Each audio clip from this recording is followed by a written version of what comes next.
Olá, pessoal, boa noite. Sejam todos bem-vindos a mais um de Papo com Deja. Estou feliz de estar recebendo aqui todos vocês. E aqui eu já deixo o meu boa noite, né? Então, fico muito feliz e honrada de estar aqui mais uma vez para falar desse assunto que eu gosto bastante, né? E que me propus aqui a estar com vocês para que a gente possa entender melhor esse universo no ponto de vista de cada um, e isso é muito bom, isso é muito bom. Olá para vocês que estão entrando, sejam bem-vindos, boa noite, Jairo, sejam todos bem-vindos. Eu espero que essa live seja produtiva para vocês, e vocês que estão entrando, por favor, me dê um feedback aqui. Vocês me ouvem bem, me vê bem, porque eu sempre pergunto, toda vez que eu começo uma live, eu pergunto isso. Eu tenho um problema de ouvir baixo, para não dizer audição, né? Então, eu sempre gosto de botar o som nas alturas. E eu gosto de ouvir sempre de perto, porque senão eu não gosto de entender errado.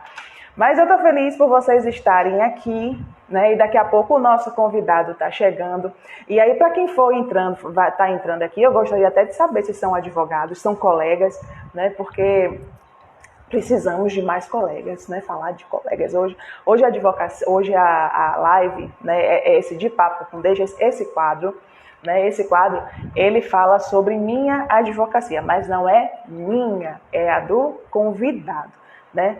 Por isso que eu gosto de saber dos colegas, né, a visão dos colegas na profissão, se estão gostando, se estão encontrando dificuldade, que talvez a minha dificuldade não seja a sua, na verdade.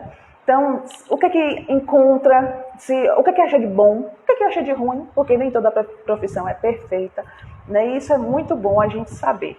Eu estou aqui aguardando o convidado, né? O Dr. José Eduardo, que por sinal é um excelente convidado, que por sinal ele é pré-candidato, né, à seccional, subseção de Porto Seguro, né? Então, isso já é mais um colega que está no enfrentamento, né, e é um enfrentamento mesmo, né, ser líder, ser presidente, né, de uma subseção. Você lidar com todos os problemas administrativos de uma subseção. Se uma subseção já são muitos problemas, imagine uma seccional. Imagine uma seccional. Então, por isso, é sempre bom a gente ouvir a voz dos, né, advogados, dos colegas e do líder também. Eu vou mandar aqui para começar um zap para ele, né, porque às vezes acontece do colega se perder um pouquinho do convidado, né? Então vamos lá. Então, pelo menos não vi aqui chegando, mas todos vocês que estão entrando são muito bem-vindos. Então vamos lá, vou mandar aqui. Enquanto isso, se vocês quiserem falar alguma coisa, eu vou logo perguntando aqui para vocês, né, ou pedindo para vocês. Tem gente, um coraçãozinho aqui embaixo, dá né, pisca ele, aperta ele, né, aperta ele e a gente vai aqui se falando. Para quem for entrando, vai dizendo para mim se é advogado e de que seção ou subseção é, que pode ser da Bahia ou de outro estado, não tem problema. O importante é que a gente... Eu estou vendo aqui um yes, um thank you, eu vou logo dizendo, gente, eu não falo inglês. Eu tentei algumas vezes, mas não consegui não, eu juro. Enfim. Mas daqui a pouco ele está chegando para contar para a gente, né, a sua história, a sua experiência na advocacia. Ele aí que vem com uma liderança, né, em Porto Seguro, na comarca de Porto Seguro. Salvo engano, já entrou aqui. Vou mandar um convite para você. Pronto. Acabei de enviar. Vamos lá, vamos ver aqui. Vamos colocar. Eu vou tentar colocar aqui. Alô. Oi, boa noite. Seja bem-vindo a mais um de Papo com Deja, e eu estou tendo a honra de recebê-lo aqui. Eu estava fazendo invertido aqui. Eu vi uma senhora saindo ali, aquela porta. No meu Instagram. Oi? Eu estava entrando no meu Instagram Oi? para tentar lhe convidar. Eu estava fazendo o contrário. O contrário, é a ansiedade. É a primeira live. Que fofo! Qualquer semelhança é mera coincidência. Com certeza. Já vi que o papo vai ser bom hoje. Ah, Ai, que bom, eu estou feliz. inclusive vou lhe dizer uma coisa. Lá no grupo Ah, do, do nosso candidato Dinailton, sim. seus memes, seus vídeos já estão causando polêmica lá. Tem colegas dizendo que estão sendo bombardeados com os memes que você está colocando contra a candidata aí, a Patrícia, essa coisa toda. Contra, não. Eu não estou colocando contra ninguém, muito pelo contrário. Não é contra, é colocando de uma forma, vamos dizer assim... Lúdica. Lúdica, correto. Lúdica. Que mostra, assim, que está dando resultado, né? Está incomodando, né? Qualquer semelhança é mera coincidência. Coincidência, né? Mas eu digo aqui aos colegas de Porto Seguro, sempre aos colegas de Porto Seguro, eu tenho dito que eu respeito muito as candidatas, né? Sim. Mas eu vejo em você a reunião das duas qualidades, ou seja, uma se diz advogada, atuante de várias famílias, essa coisa de balcão, né? de fora, essas coisas. E a outra se diz acadêmica, professora, universitária. E eu vejo que você, eu digo sempre aos colegas, você reúne todas as duas qualidades com certeza e seria, sei lá, se não houver nenhuma surpresa aí até o registro da chapa, seria a minha candidata, né? Olha, direto de Porto Seguro, por essa eu não esperava. É isso aí. Então, mas é isso. Nós temos que transmitir isso, né, para a Bahia, né? Nós temos que transmitir isso. É um empoderamento da mulher, realmente, a mulher advogada, é um crescimento, né, da advocacia assim, no Brasil todo, né? Entendeu? E você realmente representa isso, na minha concepção, entendeu? Que bom, eu fico feliz desse feedback, né? Peguei, abracei e já estou aqui trabalhando. Vamos lá, vamos trabalhar isso. Muito bom, mas eu fui pré-candidata, né, à presidência não só em 2018, como esse ano também, então é pela segunda vez. Na primeira vez as mulheres, né, nem cogitavam essa possibilidade, mas eu estou aqui, né, inclusive conversei com você hoje sobre isso, né, porque eu gosto muito de observar, eu aprendi a observar, e interessante, com o exercício da advocacia, eu queria entender o meu cliente. Depois de passar por algumas experiências nada agradáveis, principalmente na área trabalhista, lá atrás, né, eu vi que o cliente, principalmente o trabalhista, né, o cível nem tanto, mas o trabalhista, ele dá um trabalhinho, viu? O reclamante, ele dá um trabalhinho. Né? Ele não é tão meigo e oprimido e sincero assim como a gente pensa. Mas eu levei um chute de um. Que aí, olha como o mal vem para bem. E essa importância, gente, essa é uma frase assim, perfeita, é uma verdade absoluta. Há males que vem para bem. Né? Tem gente que chora. Tem pessoas como eu que pega a visão, né, e tenta entender o que acontece. E aí foi que eu fui estudar psicologia, né, a psicologia jurídica. Né, fiz alguns cursos, mas depois dos cursos comecei a ler livros, né, e ultimamente, principalmente na pandemia, né, eu comecei a ler mais e mais, me interessar muito mais, principalmente porque o mundo ficou virtual, então comunicar virtualmente é um pouco diferente, né, desse tratamento que a gente estava acostumado do escritório, do pessoal e tal. Né? Então foi aí que eu fui me aprofundar ainda mais, e aí estudei muitos gatilhos mentais, né, psicologia jurídica, a fala, o marketing, né, então tudo isso, até mesmo porque eu precisava fazer, digamos assim, renovar, né, a advocacia, e fica a dica aí para os colegas, né, porque nesse tempo de pandemia, muitas coisas mudaram. Eu sei que a nossa advocacia, querendo ou não, mudou para bom, para ruim, não sei, isso não vem ao caso, mas que mudou em alguma coisa. Então, seria interessante que os colegas tivessem aí, né, um pouquinho mais de sensibilidade para mudar também a estrutura do escritório, né? Não só no atendimento, mas também na escrita e tudo mais. Mas tudo bem, Sim. mas vamos lá. Hoje eu estou tendo a honra de receber aqui José Eduardo. Eu tenho participado de muitas lives, né? Assistido, aliás, muitas lives, muitos cursos. E cursos de mentoria também, né? Na área jurídica. E eu tenho visto, assim, por exemplo, eu participo de um grupo de trabalho notável. É um grupo de juristas da área trabalhista, por exemplo, que me mandam muita informação, mandam muita atualização na área de execução trabalhista, essa coisa toda, e eu tenho repassado o que eu posso para os colegas, entendeu?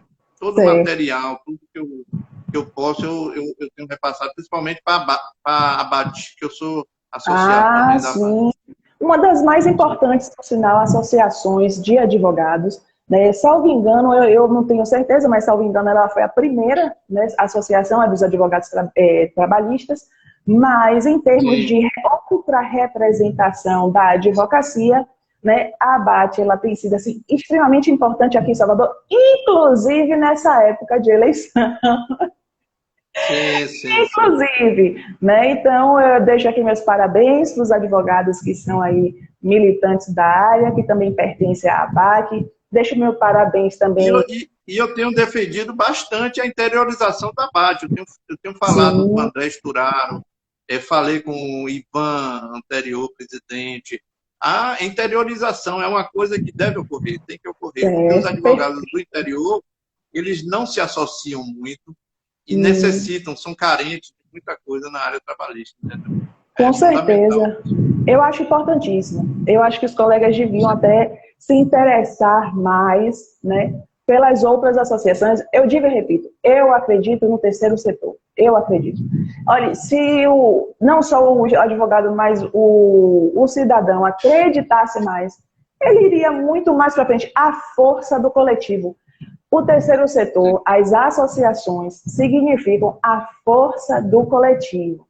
Para quem acha que a associação é diferente tanto de sindicato, tem suas diferenças, é bem verdade, mas eu estou falando que ela traduz, o sindicato, de uma forma geral, para ser bem popular, para que as pessoas entendam rapidamente, para quem estiver acompanhando com a gente aqui que não for advogado, é um sindicato. Né? Agora, claro, a gente entende o sindicato, né, como a nossa OAB.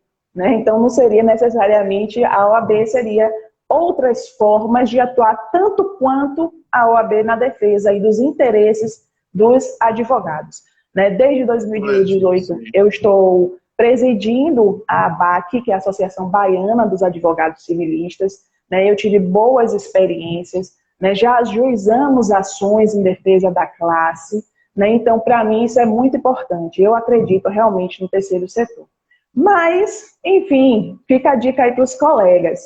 E aí em Porto Seguro, como é que eu posso dizer como é a advocacia em Porto Seguro? Se você quiser se apresentar, fique à vontade. Mas estamos recebendo hoje o José Eduardo, ele que é advogado, militante, né, e pré-candidato à subseção de Porto Seguro, lá na praia, naquela terra abençoada, a primeira terra aqui desse meu Brasil, do pau-brasil. Acho que todo Porto Segurense, né, que fala? Oi? Porto Segurense, Porto Segurense. Porto Segurense. Todo Porto Segurense deve ser pau para toda obra, né? Mas como fazendo o possível, né? Fazendo o possível. Nós fazemos o possível. Mas é uma advocacia como todo sofredor do interior, né, da capital. É diferente um pouco da capital, entendeu? É mais tranquilo, vamos dizer assim, para ser advogado na cidade, né? E nós tivemos um crescimento de varas com aquela reforma do judiciário e se aumentou o número de varas. A vara do trabalho também é uma vara atuante. A vara federal não fica aqui em Porto Seguro, na sede, mas fica em Eunápolis. Então, há essa situação, né? E temos comarca de Cabralha, comarca de Santa Cruz de Cabralha, comarca em Belmonte, em que a gente consegue ter uma advocacia assim, militante, né? Vamos dizer assim, militante. Claro que com a pandemia houve um recrudescimento da advocacia, né? Nós sentimos, como todo brasileiro sentiu, todo o setor, o terceiro setor que você mencionou aí, sentiu muito a situação da pandemia e nós estamos assim nos revitalizando, né? Estamos nos reconstruindo também. E a advocacia não foge desse mote aí. Eu acho que a advocacia, eu vejo muita gente falando que vamos reabrir os fóruns, vamos voltar ao sistema presencial. Eu sou contra o retrocesso, na verdade. Né? Eu sou contra o retrocesso. Eu acho que a advocacia a advocacia 4.0 chegou para ficar. Nós temos que aproveitar esse momento, né? Eu lembro que o ministro Fux, por exemplo, esteve no Rio de Janeiro há alguns meses atrás, onde ele lançou a Justiça 4.0. Então, o Rio de Janeiro já partiu na frente. Por que a Bahia não tem a iniciativa também de chamar o ministro, chamar o Conselho Nacional de Justiça, e dizer, olha, a Bahia também quer participar desse movimento, a Bahia precisa estar no patamar dos outros grandes tribunais do Brasil, entendeu? Então, a gente precisa sair dessa mesmice, partir para avançar, né, o Poder Judiciário. Nós temos carências de magistrado, nós temos carências de servidores públicos no tribunal. Eu tenho discutido muito isso com os colegas aqui da Bahia, por exemplo, porque eu sou inscrito no Rio de Janeiro também. Né? Eu tenho dupla cidadania, né? Eu tenho cidadania na OAB da Bahia, que é a original, e tenho a suplementar, que é no Rio de Janeiro. Também são dois gastos, né? Eu tenho esse contato com o Rio muito próximo, né? Eu estou sempre lá, tenho clientela lá, tenho clientela no Brasil todo. Porque eu digo que a advocacia, em primeiro lugar, é sem fronteiras. Né? Nós temos que pensar a advocacia sem fronteiras. Né? Com certeza. Existe a medicina, existe o grupo Médico Sem Fronteira. Eu queria criar uma ONG, vamos lá pensar nisso, né?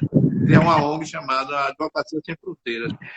E, assim, eu defendo isso.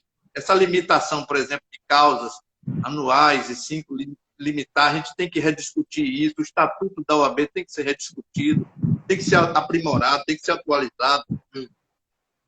Então, eu vejo assim, nós precisamos avançar muito. Quando eu vejo servidores das prefeituras ocupando vagas no judiciário que deveriam estar ocupados por concursados públicos, né? Ou seja, com concurso público, eu fico preocupado, porque nós estamos deslocando servidores do Poder Executivo local, da cidade, locais, para atender um buraco, ou seja, uma carência do próprio Poder Judiciário. A gente não vê isso em outros estados, na verdade, né? A gente não vê isso no Rio de Janeiro, a gente não vê isso em São Paulo, a gente não vê isso em Brasília, em Goiás, entendeu? Em Minas Gerais. Então, é uma excepcionalidade que se tornou regra, né? Sim. Então, tem que se repensar isso. Por isso que eu estou caminhando de novo para a OAB, porque eu já fui presidente da OAB, venho de uma família. Meu pai foi ex-presidente 2 vezes, em 2 gestões, um excelente gestor, e eu também, modesta parte, consegui a OAB, minha segunda casa. Então, eu acho que, para mim, é uma continuidade, assim, uma facilidade, né? Com os contatos que eu já tenho a nível estadual, a nível federal. Então, meu trabalho é servir a OAB. Eu sempre pensei assim, né? Eu não tenho aquela vaidade de, eu quero ser o tal. Não, eu quero ser o Eduardo para cuidar dos meus advogados aqui de Porto Seguro, da Bahia. Gostei disso. Entendeu? Discutir a advocacia, entendeu? Gostei disso. Meu pensamento sempre foi esse. Meu trabalho é servir. Muito bom. Muito bom. Porque tem colegas que querem entrar na OAB, veja bem, com a intenção de dizer, eu quero saber o que é que a OAB vai dar para mim. Entendi. Ou seja, o que é que a OAB pode me oferecer. E quando é o contrário, o que é que eu posso oferecer para a OAB? Entendeu? Exatamente. O raciocínio tem que ser esse, a ideia tem que ser essa. Entendeu? Perfeito. É isso.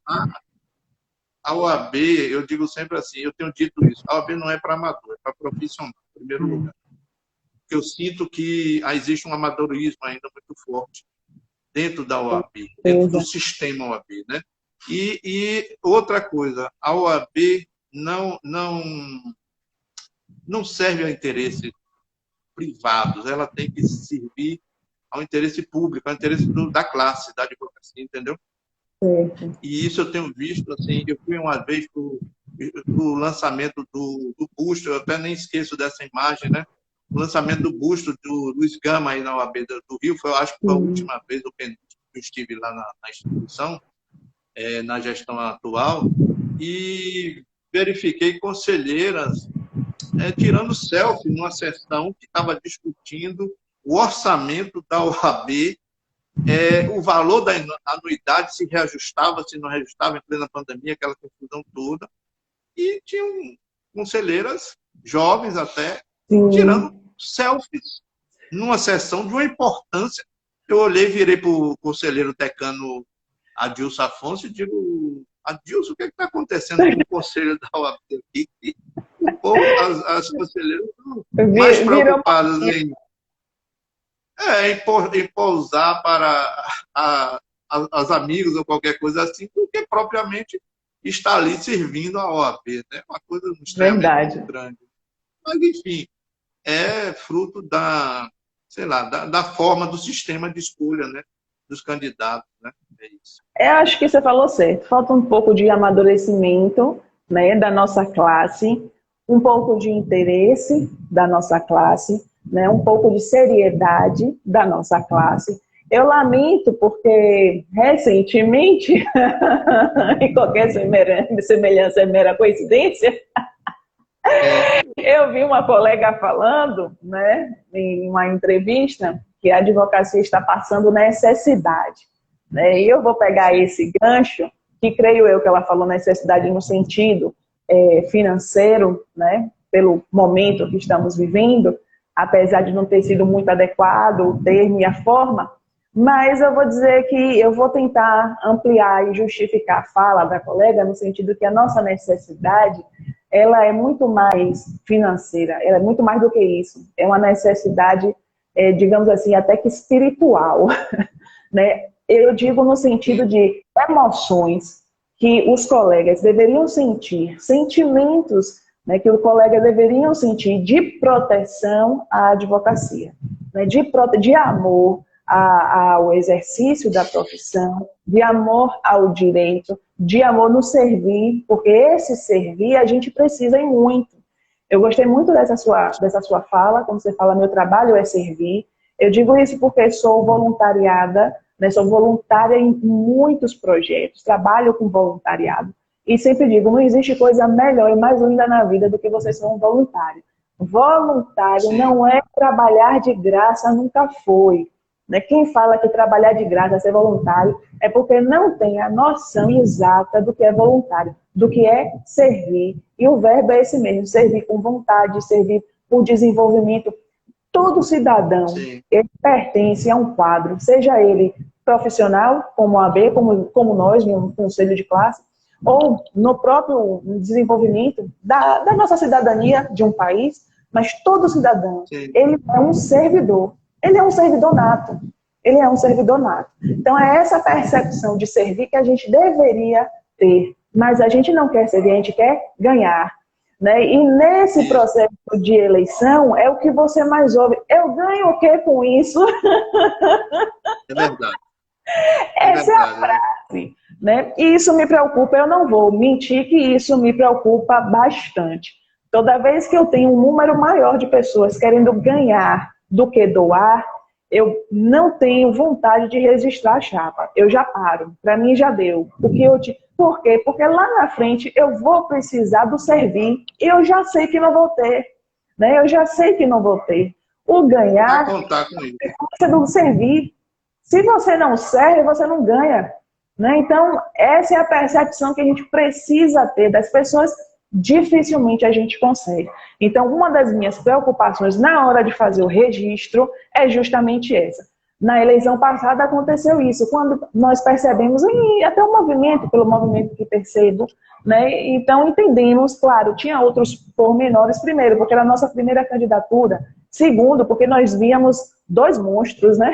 Era um homem de um lado milionário, com a campanha milionária, do outro lado, um outro monstro, um monstro no bom sentido, viu, gente? Porque assustava a gente, né? O pequenos, né, com a campanha milionária, né? Então a gente ficou assim meio que assustado, né? E hoje a mesma coisa, o processo de eleição se tornou caro demais, milionário demais, Exatamente, né? exatamente, Né? exatamente. Quando você vê festas e mais festas, bancadas de que forma, né? De que forma são Exato. bancadas?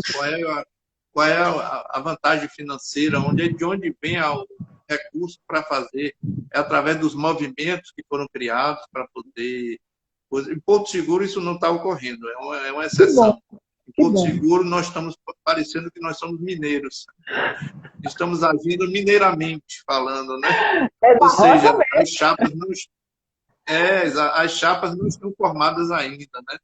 Ainda há aquela discussão, até porque há uma inadimplência altíssima, né? É verdade. Eu tenho encontrado colegas que estão passando necessidade, na verdade, pelo, pela falta de condições da OAB de oferecer a ele uma possibilidade de quitar, ou de pagar, ou de isentá-lo, Isso. que seja mais justa, ou seja, mais equilibrada. Então, Exato.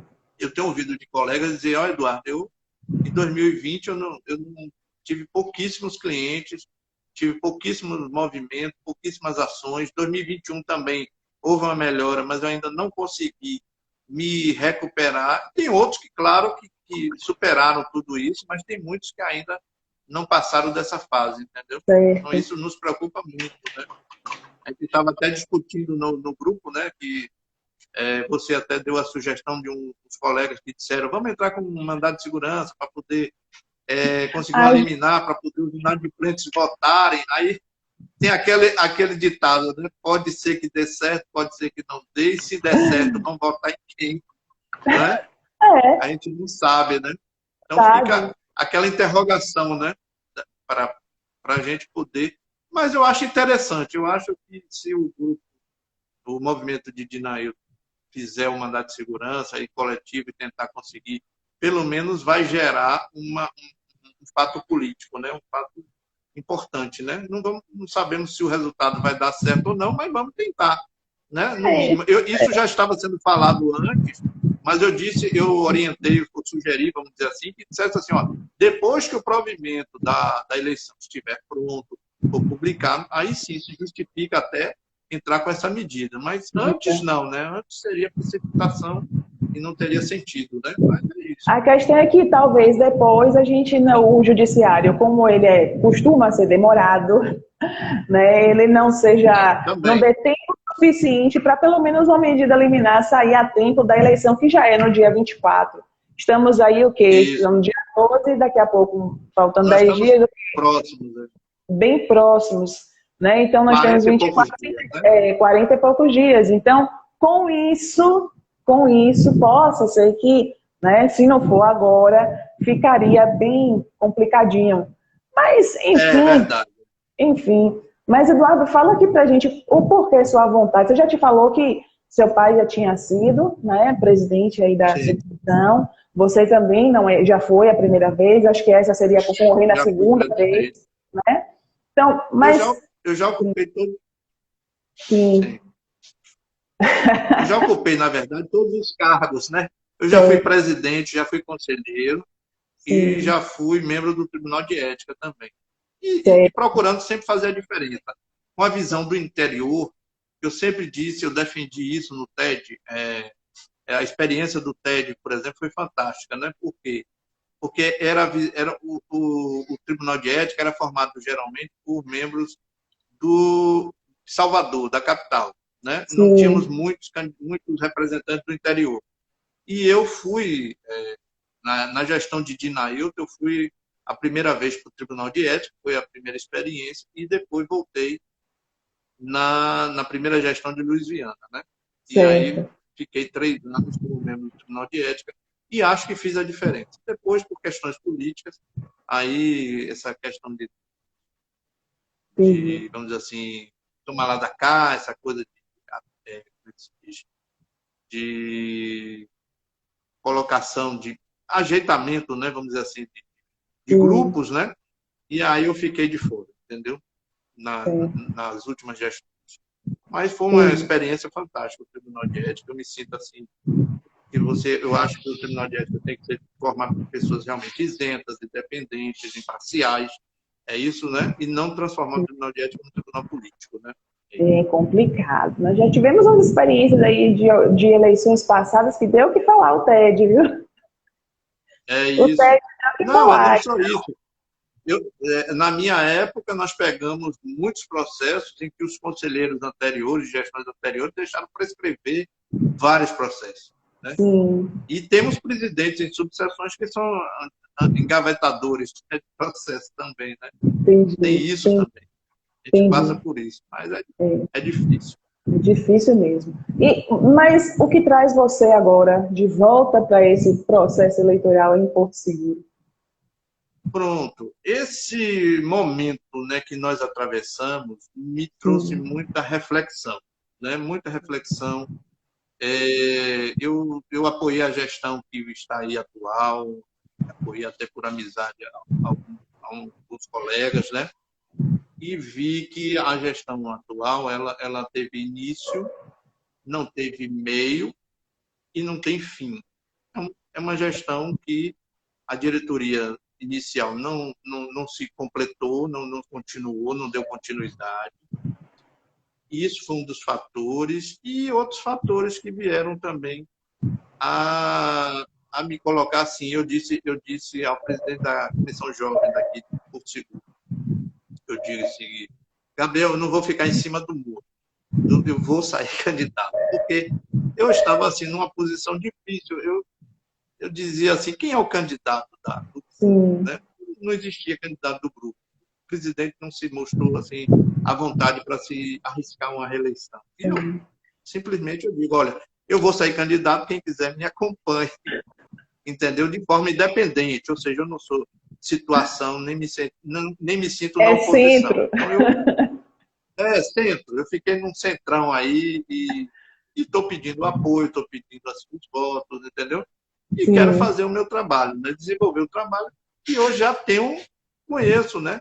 De trás para certo. frente para trás, a OAB é minha segunda casa. Então, eu tenho essa facilidade, né? O sistema OAB já está assim, é como dizia o nosso querido Saul Quadros, né?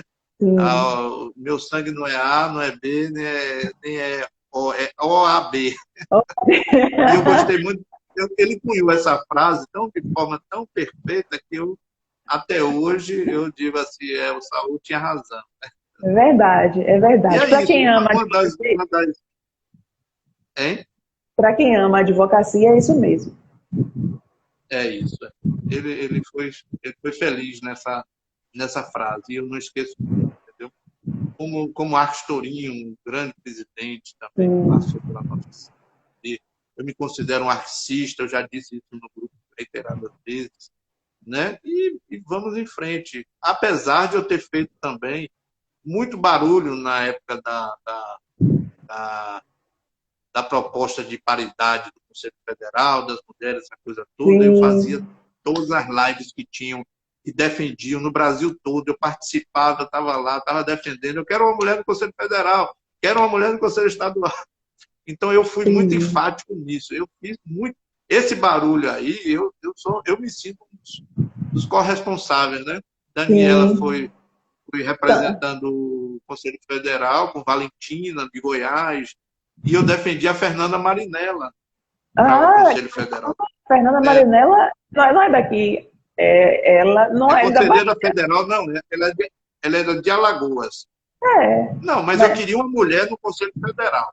Era isso, independentemente entendeu? do Estado, É independente. claro, independente do Estado, claro, né? Mas eu via na Fernanda, ela me agradeceu muito também, né? Mas lá o Ah, sistema é diferenciado, né? É por região e parece que agora é, seria, né? Mas eu gostaria que tivesse uma mulher compondo também a diretoria do Conselho Federal, entendeu? Como entendi. vice-presidente, talvez já seria um passo gigantesco, né? Entendeu? Ela foi Porque presidente eu não do estou vendo. estado dela na última eleição, né? Agora me Ela, parece que ela me parece que vai ser candidata eu, não à presidência sei. da. Eu sei que ela Ela é foi, eu conselheira acho que ela ganhou federal. na última, mas eu não tenho certeza. Ela é Na, conselheira federal a por conselheira federal. Alagoas. E eu Sim, acho que agora ela vai ser candidata a presidente lá de Alagoas, da seccional. entendi, Ela está entendi. candidata. É uma excelente mulher, uma excelente advogada, né? É uma professora É, sim. perfeita, né? Eu gosto muito dela, eu Isso, aprendi muito com ela, porque ela é professora, professora de cursinho, para quem passa exame de ordem e concursos aí, sempre assiste a sim, Fernanda. Então, realmente é isso. bem conhecida e um nome exemplar. Para o pessoal que está entrando, Exa- deixa meu boa noite. Estamos conversando aqui com José Eduardo, ele que é porto segurense, né, para candidato à presidência da subseção de Porto Seguro, nessa amada Bahia, terra E boa. você está convidada aqui, Olha, vou passar está por aí mesmo. convidadíssima. Está Obrigada, convidadíssima. eu vou. Vamos lançar, eu vou lançar. Eu quero lançar a chapa e convidar você e Dinailton para virem a Porto Seguro. Opa! Ô, Dina, cadê a Dina? Porque... Olha, é Dinailton não excelente. entrou ainda. Não, ele Dinailton não demora. entrou ainda. É, Ele tá na geração 2.0 ainda, ele demora. Tá dando é, download. para processar. Né? Mas é isso mesmo. Olha, gente, para vocês que estão entrando, tem um coraçãozinho aqui embaixo. Por favor, dá um aperto, aperta e esse coração clica à vontade, né? Para quem quiser deixar perguntas, quiser fazer perguntas aqui para o nosso convidado, fique à vontade. Você tem um maisinho aí, ou pode deixar aqui nos comentários. Eu estou acompanhando vocês aqui nos comentários. O pessoal está entrando. Deixo já meu boa noite. Né? Então, hoje nosso papo, hoje, né, no quadro é falando, né, na minha advocacia, mas na verdade é a minha do convidado, né, que é o nosso ofício, mas trocando experiências, né, de uma colega para outra, porque, como eu iniciei a live, às vezes a minha dificuldade pode não ser a sua. Eu vejo isso porque muitos colegas têm facilidade em escrever, mas não gosta, por exemplo, ou não tem muita, digamos assim, vocação na sustentação oral. Já outros são o inverso. Tem outros que são, nossa, exímeis, né? Oradores, falam muito bem, fazem uma sustentação impecável, ou tribunal do júri, a depender da área aí, mas na escrita, né, é muito assim, deixa a desejar, não é que falando faz ruim, não é isso, mas não tem muita habilidade, gosta de ser muito rápido e objetivo. Geralmente quem é rápido e objetivo e não gosta de falar muito é o criminalista. O criminalista matou, pena, né? Ele quando é defesa, porque geralmente vai a denúncia é feita pelo Ministério Público, mas geralmente o advogado sempre é de defesa. Aí a defesa é muito rápida, ele é muito objetivo, na verdade. Já o civilista não, ele gosta de pegar, porque assim, o criminalista diz que está lá no artigo tal. O civilista está no artigo tal e ainda coloca copia e cola. Ele quer todo o código dentro da peça. E aí ele pega a jurisprudência de tudo quanto é lugar. O STJ, o STF é rei dentro de uma peça de um civilista. Tem que ter, né? E com isso a gente vai assim periquetando, né, a nossa inicial. Né? Claro que a gente faz bem feito. Eu acho. Você acha, por exemplo, que você é civilista? Você é dessa área? Qual é a sua área de É atuação? isso que eu vou lhe falar agora. Fale. O ministro, o ministro Edson Fachin, numa palestra no TST, que ele foi convidado sobre falar sobre trabalho seguro, ele Sim. chegou e disse assim, e eu vou plagiar um pouquinho ele disse assim, eu sou casado com direito civil e vivo uma união estável com direito penal, por causa da Lava Jato, não é por causa do processo da Lava Jato. Sim, Mas Edson Fachin é originalmente civilista da área de família. sim. Então, eu sou casado com direito civil, estou em união estável com direito penal e em concubinato com direito do trabalho. Tem direito até amante, é? É, Muito bem, muito é, bem. o meu resumo é esse.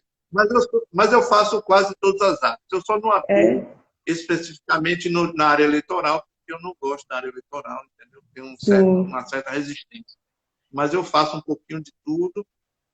Eu sou do IBDFAN, sou Ah, membro associado do IBDFAN já há sim. muitos anos, e sou do IBCCRIM também, que é de São Paulo, que é o Instituto Brasileiro de Ciências Criminais. Sim. Entendeu? A minha área, eu pontuo um pouco pela área É penal, X, pela área civil. você é X e Y. É, múltiplo, né? É quase Eu gosto porque é porque assim, eu fazendo, eu estudando, estando presente em todas as disciplinas, eu me sim, sinto mais assim, mais focado em estudo, essa coisa toda, e atualização também. Eu acho que o advogado ele não deve bom, realmente parar, é né? Eu tenho verdade. feito curso, por exemplo, eu tenho levado Porto Seguro para o mundo todo, na verdade, né? Sim. Porque, por Uau! exemplo, para o mundo todo. E eu tenho orgulho disso, orgulho de ser advogado, ser baiano e ser porto-segurense. E Sim, eu levo eu tenho levado a advocacia de Porto Seguro, por exemplo, para vários seminários internacionais, como foi em 2019, que eu participei no Uruguai, e no Chile, com o grupo do professor Flávio Martins, que é lá de São Paulo, um sim, excelente constitucionalista, professor da Damásio, e um incentivador assim meu de fazer artigos, de tudo, incentivador. Ele é um cara fantástico e eu queria até que ele fosse indicado para ser ministro do Supremo, mas a política não permite que ele ainda seja indicado. Mas é um sonho dele e vamos em frente. Ele está novo também ainda, né? Tem chance ainda de compor o Supremo. E assim, sim, e participado também de seminários internacionais do TST, que eram seminários presenciais, que eram realizados lá em Brasília. E eu ia sim, de Porto Seguro, saía daqui de Porto Seguro. Os seminários geralmente são gratuitos. O custo que você tem é a passagem aérea e a sim. hospedagem. E Bobagem. você e o nível dos seminários é algo assim de um fantástico, entendeu? E o contato, você ter contato com ministros de outros países, como eu conheci, Sim, ministra do Uruguai, da Suprema Corte, ministro do Chile, da Suprema Corte, entendeu? sim, São coisas assim que não tem preço, na verdade, né? certo. E o conhecimento que você adquire do direito comparado. Eu digo assim, quando eu digo advocacia sem fronteira, eu tenho falado muito isso, porque, por exemplo, eu tenho estudado a língua espanhola, né, o castelhano, vamos dizer assim, e antigamente eu tinha uma barreira, vamos dizer assim, uma barreira mental, né? Eu achava que Uhum. só o português já era suficiente para você Sim, não ter que estudar outras línguas, essa coisa. Mas hoje não, hoje eu vejo a necessidade da gente verdade. ter outras línguas, inclusive para a advocacia, entendeu? É O Porto verdade. Seguro o Porto Seguro tem uma afluência muito grande de estrangeiros, né? Como É, Salvador tem também. sim, é muito E turístico. você tem que ter uma outra língua, no mínimo umas duas línguas, para dominar duas línguas, para poder você recepcionar seu cliente, entendeu? Em todas as áreas, mas principalmente também no direito. E Sim, conhecer o direito. Por exemplo, sim, eu tenho um cliente francês que comprei um código civil francês para estudar o caso dele, né? Código civil francês com tradução em espanhol e uau, consegui ajudá-lo numa ação dificílima, numa ação complicada, sim, entendeu? E outros casos de italianos também que nós temos, espanhóis, argentinos, sim. entendeu? É, Então é realmente é isso. interessante. Eu confesso que eu tenho dificuldade de aprender o inglês, que geralmente o inglês é a língua quase que universal. Quase não, é universal mesmo, né? É Porque, querendo ou não, universal. eu já tentei, mas tenho dificuldades. Então, já desisti. A minha língua é brasileira, nem quem quiser me entender, então fale português e está tudo certo. Que eu não vou ficar aqui aprendendo a língua dos Português outros, e não. baianês, né? E E o baianês, meu baianês, né? oxinte, meu oxe, meu oxinte, né? Um Eu vaso achei, lá. é verdade. E por aí a gente Mas vai. ainda há tempo, viu? Ainda há tempo, ainda há tempo. Ah, Dá dá. para participar, sim. Dá. Esse Esses tempo eu estou fazendo. eventos. Agora em outubro mesmo, agora em outubro, vai ter o Seminário Internacional de Trabalho Seguro. Você atua na Sim. área trabalhista, Não, não é atuo, de não. uma Atuei. riqueza, Já atuei. Ah, hoje eu não atuo já mais. atua, né? Hoje Mas eu não é quero de mais. uma riqueza muito grande. É de A uma área riqueza muito trabalhista, grande. a área trabalhista que faço é voltada mais para o empresarial. Então, o meu cliente é o Sim, empresário, não mais o reclamante. Então, agora é o reclamado ou a reclamada, sim. né? Então, por Então isso, você trabalha muito essa área preventiva, né? É o direito, Algumas, é a prevenção, né? porque, na verdade, o reclamo é com a mudança, né, da legislação aí, da reforma da lei trabalhista, e isso possibilitou mais, principalmente a arbitragem. A arbitragem eu já falava lá atrás, né? Lá atrás, e já aplicava, acredite. Mas como você aplicava se não era permitido? Ah, meu amigo, tem formas e formas, né? Mas hoje ela veio, né? Está muito mais, né, acentuada e é um bom meio para você evitar. E, aliás, essa reforma possibilitou muitas coisas, inclusive para a área civil. Eu fiz uma live há um tempo atrás falando sobre direito do trabalho na CBDH, estamos falando de direitos humanos, né? Então eu fiz essa abordagem e fiz essa live com um magistrado trabalhista. E quando a gente chegou na área do dano moral, porque houve toda uma mudança na área trabalhista em relação ao dano moral, eu fiquei encantada e eu falei assim, nossa, eu vou aplicar isso no direito civil, né, por analogia, porque é praticamente assim, ela foge do simples dano, daquela menção que a gente tem do direito civil, é muito mais humanístico o dano moral dentro do direito trabalhista hoje do que dentro do Código Civil, né? Então, assim, se você puder dar uma lida lá do dano moral, salvo engano, eles não falam necessariamente dano moral, né? Ele fala algo dano indenizável. Dano extrapatrimonial. Extrapatrimonial, ele não fala dano moral, eu ainda prefiro moral para saber logo do que é, né? Para não ficar ter que explicar. Popular. O population. Vamos no popular.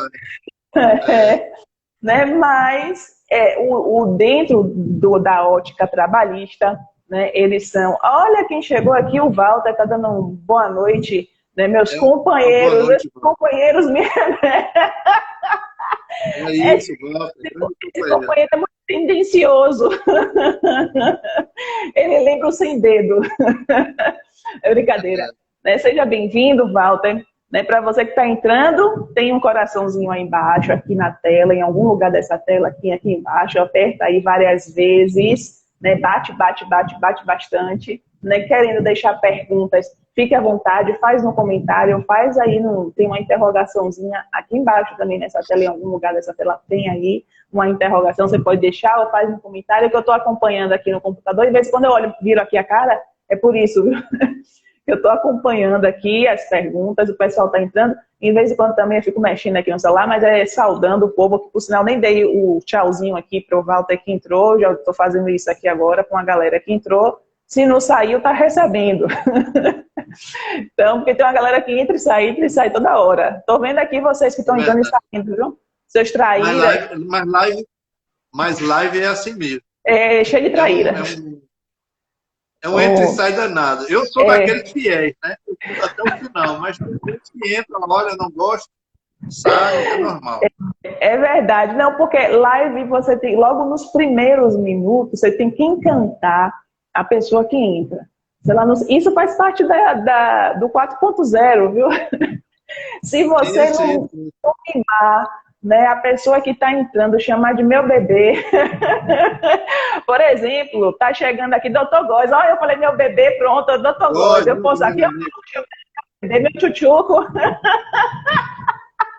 Pelo menos porque eu conheço os dinossauros agora. Hoje eu estou aqui representando o meu Bahia também. Ah, sim, eu estou vendo o azul, mas não estava vendo aí o bandeirão. Aqui, meu Bahia hoje Bahia. Joga contra o Palmeiras. Hoje? Então a gente tem que acabar logo, né? Já começou o jogo? Não, vamos ficar à vontade. Mas é assim, a justiça, você estava falando da justiça 4.0, então, reforçando isso, a justiça 4.0 vai ser aquela justiça da oralidade. Você estava falando de tem colegas que são bons em sustentação oral e tem colegas que são bons em peças jurídicas, né? Então, quando implantou-se a reforma do Código de Processo Penal, por exemplo, que o juiz de garantias, aí vamos mudando o foco do civil para o penal, o juiz de garantias vai ser a justiça penal do futuro, porque você tem um juiz que recebe a peça inicial, o inquérito, vamos dizer assim, a apura, em 24 horas, essa coisa de audiência de custódia, ela passa a ser uma audiência de pré-libição, vamos dizer assim, em que o promotor tem que correr atrás das provas e o advogado de defesa também. Então, acabou aquela coisa do promotor que fica só na peça inquisitorial e não tem trabalho e não quer correr atrás e prende uma pessoa, como no Rio de Janeiro. Agora, no Rio de Janeiro, aconteceu de um cidadão que tinha um pai com um homônimo, nome de um traficante, o pai de um garoto, e ele foi preso em razão de ser filho de um homônimo de um traficante, de uma outra pessoa. E ele está preso. A OAB do Rio de Janeiro interviu no caso, denunciando a prisão ilegal, né?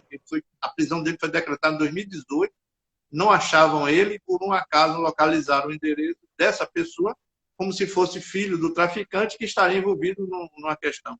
Então, com a justiça de garantia, o juízo de garantia vai se ter que provar em 24 horas. O promotor tem que ter argumentos para manter a denúncia ou abrir o processo, né? E aí ir para uma fase instrutória, que é com o juiz de garantia, que não tem contato com ninguém, nem com inquérito, nem com nada, e aí se julga de uma forma mais isenta. Lógico que, pela experiência do Chile e da Argentina, por exemplo, há uma grande chance de o cara ser condenado, né? Se for mantida a acusação, o cara pode ser sujeito a uma condenação mesmo, porque há prova suficiente para condenar. Então, vai ser tudo na forma oral, né? E o direito civil na Argentina também está passando por esse processo de oralidade, né? Na Argentina, no Chile, no Uruguai, deverá ser também de uma forma oral, né? No futuro aí, acho que o legislador deve vir um projeto de mudança do Código de Processo Civil para transformar também a coisa de forma mais oral, né? Pelo seu entendimento, eu já vi que você já está mais no virtual do que... Foi muito rápida essa sua transição, viu? Não temos nem 2 anos ainda. Não, chegou 2020, fizemos 1 ano e pouquinho, vamos caminhando para 2 anos de pandemia, e você já está todo 4.0. Né? Já está quase a gente assim. vai acompanhando, o que o colega está dizendo aqui, se não me engano, foi importado direito espanhol, seria o que o juiz instrutou corretamente. Exatamente. Eu tenho, então, essa aqui é a fala do Walter. Hein? Do Walter, né? Do Walter. Exatamente, Walter. É isso mesmo. Esse juiz de garantias já é implantado no Chile, né? Tem funcionado muito bem. Na Argentina foi implantado também há pouco tempo. E no Uruguai eu não me recordo se foi, mas estava em vias de implantação também. No Brasil, o ministro Lewandowski suspendeu aí o juiz de garantia, alegando que o custo, né, para os tribunais seria muito grande. Alto. E aí... Hein? Muito alto. O ministro Lewandowski. Sim, Lewandowski suspendeu o dispositivo que implementaria o juiz de garantia no Brasil. Quer dizer, um retrocesso, né? E está lá engavetado, ele está segurando para ver se os tribunais, de uma forma, sei lá, depois da pandemia, conseguem se organizar para poder implantar. Porque aí teremos mais juízes, né? Porque um juiz julga e o outro instrui, então nós temos juízes diferentes, né? Entendeu? Teria que ter no mínimo 2 juízes.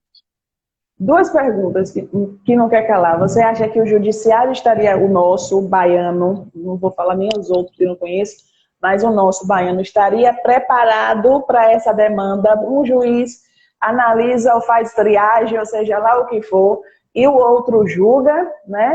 Ou seja, um juiz de garantia e o outro julgador. Você acha que nosso judiciário baiano estaria preparado para isso? E segundo, se a nossa advocacia ela também já tem essa percepção para receber isso? Olha, é aquela questão, né? Nós temos hoje uma audiência de custódia. Olha a dificuldade que é realizar audiência de custódia. Por aí você tem um exemplo da dificuldade que vai ser implantar o juiz de garantia no Brasil e também na Bahia, né? Então, com determinadas comarcas pequenas, e aí vem aquela velha questão, agregar ou não agregar, desativar ou não desativar comarcas. Eu sou a favor da desativação de comarcas pequenas, sim. Eu nunca vi veja bem, a Justiça do Trabalho, por exemplo, em Porto Seguro, ela abrange Porto Seguro, Santa Cruz de Cabral e Belmonte. A Justiça Certo. Federal, a sede em Eunápolis, abrange Porto Seguro, Cabralha, Belmonte, Itapevi, Eunápolis, Itabela e Guaratinga. Eu nunca vi um aposentado que vai fazer uma demanda contra o INSS, fazer uma perícia em Eunápolis, porque ele se desloca para Eunápolis, reclamar. Eu nunca vi. Eu nunca vi um cidadão, um trabalhador rural, sair do distrito rural de Belmonte, vir para uma audiência em Porto Seguro e reclamar. Por quê? Porque eles querem uma justiça boa, uma justiça efetiva. O advogado vai passar por ele. Hã? O advogado vai por ele. Por isso não vê. Porque Vai comer ele. gente, né, o custo de uma ação é muito alta, né? Principalmente porque na área trabalhista, você está falando aí das reclamações, pessoal rural, mas principalmente no juizado e no trabalhista, isso tem muito, né? Aquela velha percepção, eu te pago no final. Então, vá lá, trabalhe, produza, gere renda e depois venha me passar aqui, né? Então, essa digamos assim, essa fidelização, não sei se foi para fidelizar a clientela, não sei se é por causa do início da advocacia, eu não sei se é por questão cultural, né, da falta da visão empresarial, do empreendedorismo, eu não sei se é porque a advocacia chegou a um ponto tão desvalorizada mesmo que ninguém percebeu do que estava fazendo, né, eu não sei se é porque a OAB realmente não deu aquele gatilho mental de que o advogado é advogado e a valorização da advocacia começa por aí, né, nessa percepção que a gente fala muito de honorários, mas a gente pensa em honorários só no alvará. O honorários, ele corre junto com a ação, ele vai junto com a ação. E chegar no final, os honorários, ele começa com a ação, com a inicial, e percorre todos os procedimentos, e no final, os honorários já acabou, porque ele foi se desgastando no meio da ação. E aí você ganha uma grande improcedência, porque nos juizados, principalmente, né, nos juizados, né, tem uns juízes angelônimos, que por aí vai, né, que são bem, né, que toca logo o terror, você gasta seu tempo, sua tramitação, sua audiência, e o cliente falou, doutor, não deu, não foi? Vai dizer que você nunca ouviu isso, doutor, não deu, não foi? Vai dizer que você nunca ouviu. Pera, não, Walter, chega aqui. Não, eu já vi de tudo. Eu já vi de tudo. Juizado, não sei, em Salvador, eu acho que a demanda é bem maior do que no interior, né? No interior, as demandas são assim muito específicas, né? Briga contra a Embasa, contra a Coeva, tá claro. Dificilmente assim eu vejo um colega desenvolver vamos dizer assim, um trabalho de uma ação diferenciada, vamos dizer assim, dentro da competência do juizado. Geralmente são sempre aquelas demandas muito repetitivas, né? Certo. E isso limita um pouco a atuação do advogado, entendeu? Segunda-feira agora, por exemplo, eu tinha ingressado com a demanda contra a Localiza, por exemplo. Uma demanda simples, que eu disse ao meu cliente assim, olha, o seu direito material vai ser garantido. Agora, o dano moral, eu não posso garantir. Aí eu disse a ele, olha, aí ele disse, não, tudo bem, ele me pagou um valor, assim, pró início de ação, né? E aí, no final, eu fiz assim, eu digo assim, olha, não custa nada eu pedir um dano moral. Vou pedir um dano moral aqui, para ver se cola, na verdade. Eu fiz isso sabendo que, provavelmente, a sentença do magistrado talvez não concedesse esse direito. Mas o que mais me chamou a atenção foi o seguinte, a Localiza, através de uma plataforma digital, entrou em contato com uma empresa chamada Concili, no Rio de Janeiro. Já ouviu falar? Não, essa empresa não. É uma plataforma que funciona como um juiz arbitral, sabia? Como um mediador, vamos dizer assim, extrajudicial.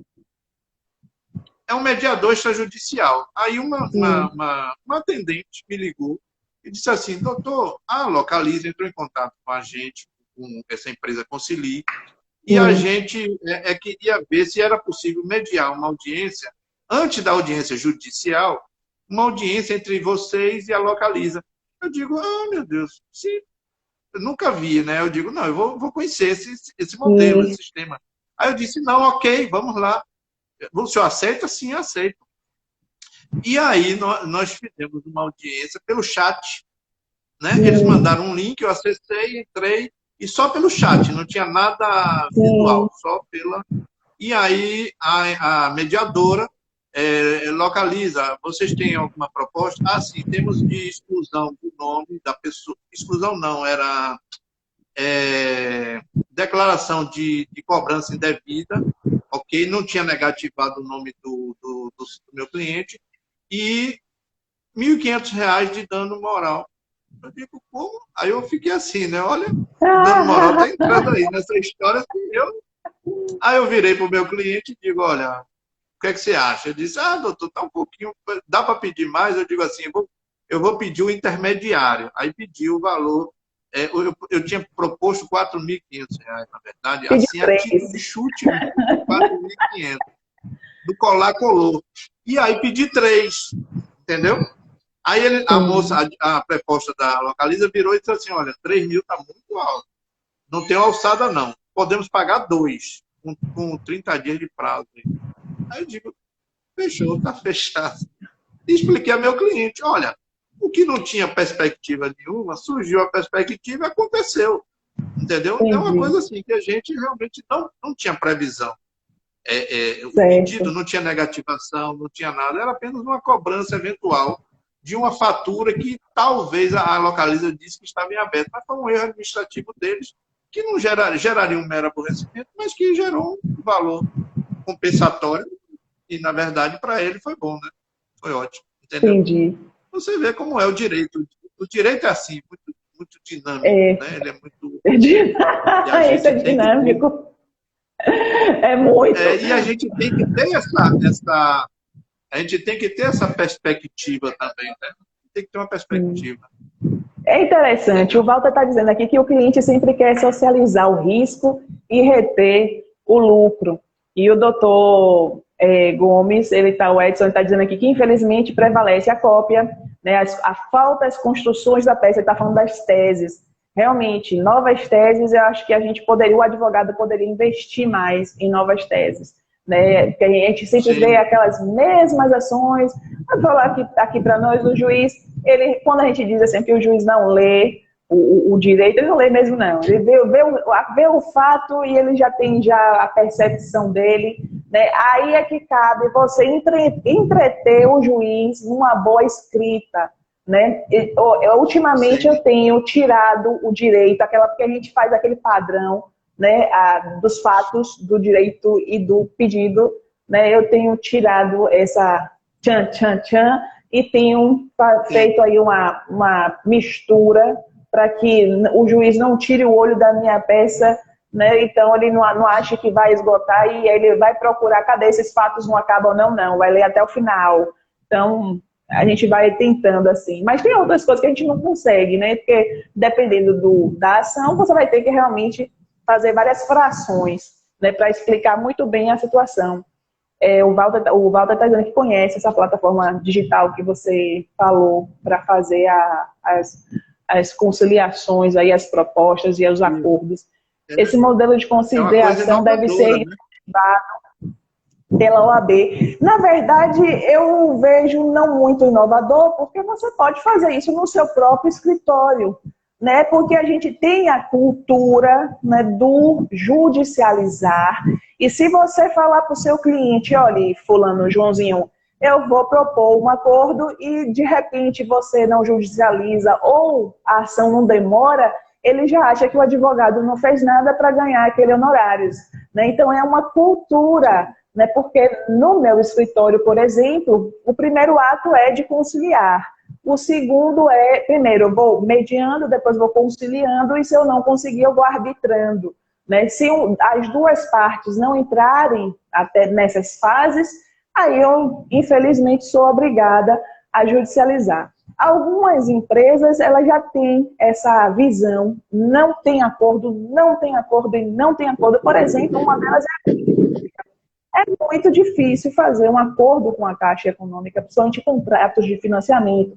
Algumas vezes eles lançam, aí acho que um programa, né, de saldos aí, uns negócios que eles fazem de ano em ano e chama, mas você tem que se adequar ao padrão deles. Você não tem um meio termo, ele tem aquilo, é aquilo, ou você aceita aquilo, ou não tem aquilo. Né? Então isso não é acordo, Sim. isso não é conciliação, isso não é mediação. Era igual os mutirões que o Tribunal de Justiça propunha lá no Centro de Convenções, eu falo aqui na Bahia, né, e fazia aquele mutirão de justiça, né, aí você vai, quando chega lá só tem é Clara, é TIM, é Viva, é Oi, é Embasa, é Coelba, né, e aí você senta, e aí tem acordo, doutora, o acordo é X, né, isso não é acordo, né, então X, aceita? Não, então tchau. Isso não... O judiciário não fez um levantamento, certa vez, acho que foi ano passado, eu fiquei meio que revoltada aqui com a Embasa, eu fui fazer um levantamento só em Salvador, não tinha, estamos no início do ano, em mais ou menos março, eu acho, março para abril, já tinha mais de 5 mil processos da Embasa, nem começamos o ano, né, e já tem isso tudo, né, e sempre as mesmas situações, corte indevido, superfaturamento da fatura, né, alto valor de consumo, uma casa lá no bairro da Paz, Cidade Baixa, R$300 de fatura, o cara tem uma casa de 50 metros quadrados para pagar R$320 de água, não faz sentido. Aí quando você vai ver qual foi o consumo zero, né, a casa não tem relógio. Então, são essas coisas que o judiciário, no final, vai facilitando, né, o dano, vai facilitando o indevido. E aí tem alguns juízes que já são, assim, muito, né, mente fechada, né, que se o juiz, pelo menos, o judiciário, vocês vão continuar nessa situação, então vamos lá. Dano moral, bate o teto. Está com advogado? É teto. Sem advogado? Teto. Bate o teto, até que você, se não for no amor, vai na dor. Mas quando a gente tem um judiciário que o dano moral é R$500, né, não sei se já aconteceu com você, mas eu já tive sentença de dano moral de R$500, aí você recorre e vai para 3 mil. Então, ou seja, olha que diferença, Hoje a turma, você ganha embaixo, agora mudou, você ganha embaixo e perde em cima, porque a turma recursal, a maioria das turmas agora estão ceifando, né, o dano moral. Então, é um problema estrutural do advogado, é bem verdade, da OAB, é bem verdade, porque nós temos comissões do juizado, do juiz do juizado, do advogado do juizado, de quem vai no juizado, quem vai no banheiro do juizado, quem bebe água do juizado, é comissão para tudo quanto é tipo. Ou seja, e detalhe, os presidentes são tão amigos dos juízes que esquecem que são advogados. Né? Então, é um confronto de interesses que é difícil você resolver. Quer uma dica? Muda. Varre. Muda. Vaza. Então, é o que pode mudar a cabeça. Essa questão aqui na Bahia, por exemplo, da turma recursal, eu tenho visto assim que não há uma segurança jurídica, ou seja, uma turma decide um jeito, outra turma decide outro. Entendeu? Eles não conseguem uniformizar a jurisprudência das próprias turmas recursais. E isso seria importante porque nós temos aquele incidente de jurisprudência, né, que você pode uniformizar a jurisprudência, seja a nível do Tribunal de Justiça, que eu nunca vi, o TJ Bahia nunca fez isso, né, um incidente de uniformização de jurisprudência, e a turma recursal também não. Nós temos o Tribunal de Justiça, ele tem a uniformização dos juizados. O Tribunal de Justiça, ele tem um setor que ele, né, daquelas demandas que... Tem um setor, mas... Não, é um tribunal, o Tribunal de Uniformização das demandas, acho que a demanda, eu nunca juizei lá, mas acho que a demandas dos juizados, salvo engano é isso. É Tribunal de Uniformização dos Juizados Especiais. Né, dentro do tribunal. Tem um setor, né? Não, é um tribunal mesmo, com julgamentos. Né? São 3 desembargadores que fazem esse julgamento. Não é a turma Ah, não, recursal, não sabia. é o tribunal, né? Então, agora são demandas do juizado, né? Quando você tem aquelas Ah, demandas sim. tipo repetitivas, né? Você pode Sim, ajudar, né? E no tribunal para essas demandas do juizado, ele tem essa tribunal de mas uniformização. você, mas você já viu algum caso lá que foi Tem parar vários, nesse... tem Ah, é? vários. Sim, sim. E Eu já nunca houve ajuizei. decisão? Eu nunca ajuizei, mas o tribunal ele funciona, esse tribunal de uniformização ele funciona bastante. Se eu entrar aqui, por exemplo, deixa eu só pegar se é fácil de entrar, fácil de localizar aqui dentro do site do Tribunal de Justiça. Se você entrar aqui no site do Tribunal de Justiça, deixa eu ver se você já acha logo aqui de primeira. Você vai achar o Eu acho que juizado, tem aí. jurisprudência, deixa eu ver, julgamentos do segundo grau. É provável que tenha no, deixa eu ver, nos sistemas, deixa eu ver, núcleo, porque haja link aqui para entrar para consultar, viu? Em algum lugar ele está aqui. Eu não consegui achar aqui. Eu vou fazer uma pesquisa rápida aqui. Depois eu olho. Mas Mas é bom para os colegas saberem disso, viu? É bom para os colegas terem ciência disso. Porque eu vejo isso, em outros tribunais, eu vejo isso com muita facilidade. Né? Na sim. Bahia, não se divulga muito Eu essa. particularmente nunca entrei com a demanda, mas ela existe, né? Aqui eu não consegui achar rapidamente aqui, né, o link, porque eu estou olhando muito rápido, porque estamos em live, mas não deve ser difícil de achar que entrar aí no tribunal, no site do Tribunal de Justiça da Bahia, né, achar existe sim um juizado, um tribunal específico para isso, mas das demandas do juizado, né? E que o nosso Sim. juizado, por final, na Bahia, eu acho que ele precisa, sim, de umas reformas. Eu tenho para mim que uma coisa que eu bato bastante e que eu vejo que existe uma deturpação da interpretação é do juiz natural. Né? É o juiz natural no sentido de se eternizar. É igual o presidente natural, tá brincando ali, o presidente natural da OAB, né? O grupo Sim. natural, nunca sai, né? Ele fica ali sempre. Então, eu acho que esse juiz natural, ele não deve ser interpretado no sentido de somente aquele juiz naquela vara para a vida toda. Deve haver, digamos assim, um circuito, né, uma mudança. Né? Ele Uma pode ficar na mesma rotatividade, né? atividade, ele pode ficar na mesma área do juizado, quem era do primeiro vai para o segundo, quem era do consumidor pode ir para a área civil, e sempre ali no juizado. Mas não necessariamente ele ser o dono daquela vara. Olha, quem não sabe que se cair na vara X, né, do juizado, do consumidor, é fulano. Já sabe até o que pensa. Né? Então, eu acho que isso prejudica um pouco. Eu não vejo a interpretação boa, mas não é minha alçada, porque é questão de tribunal. Né? Mas, de qualquer sorte, eu acho que deveria ter um olhar Bom, diferente para essa. nós no interior não temos opção.